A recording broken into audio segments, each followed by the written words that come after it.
双主车三公园有线电视为了落实企业的社会责任，每一年拢会举办各种的地方活动来回馈乡亲。今年也持续来举办受到亲自欢迎的主播夏令营，予国小到高中的学生来到有线电视学习媒体制作相关的课程。20号上午举办今年第2梯次的营队，一开始就由着双主车有线电视的协理陈建春向大家介绍有线电视的背景，甲主播郭文吉记得采访的技巧。看手机大概只能1个人看吧，2个人看可能就很挤，3个人看那是多可怜的来讲，4个人看可能就要打架，所以透过机上盒看的话，就可以让全家人一起看。有全家人一起在看电视的情况下，姐姐有，其他还有吗？没有，所以这个就是一个很大的麻烦。我们小时候就是全家大家一起看电视，那这时候会怎样？看电视其实它只是一个媒介，其实在电视机前面这一些人在干嘛？聊天，然后大家有一个共同的话题，大家可以去讨论。那这个就是家庭凝聚的一个方法，这个是以前我们小时候的一个生活方式。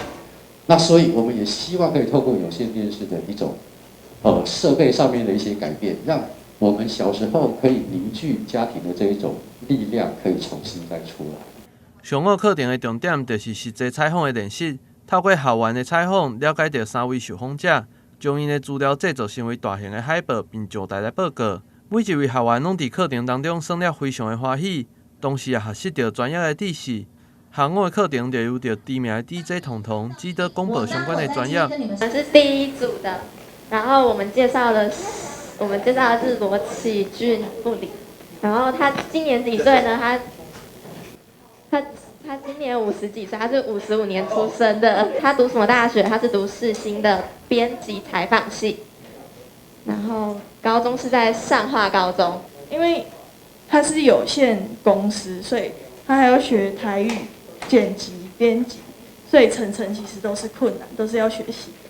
你上次做的客家菜包超好吃哎，我也想去学。好哦，这是客家学院秋季班，有开课腌白玉萝卜和咖啡品尝。小宝喜欢听绘本、玩游戏，我们一起去报名。好，那我来打报名专线0928083133，或上高雄市客家学院官网查询。公开买地首科，以上广告由高雄市政府客家事务委员会提供。这届营队参与的学生拢是国中生甲高中生，对此主办单位也针对上课的内容更加深入，希望让学生会使更加熟悉在地媒体产业的同时，也会使让有兴趣的学生更加了解到专业的知识。活动的重头戏，主播甲两样器材的体验，拢伫第2天的课程来呈现。台新闻郭博义采访报道。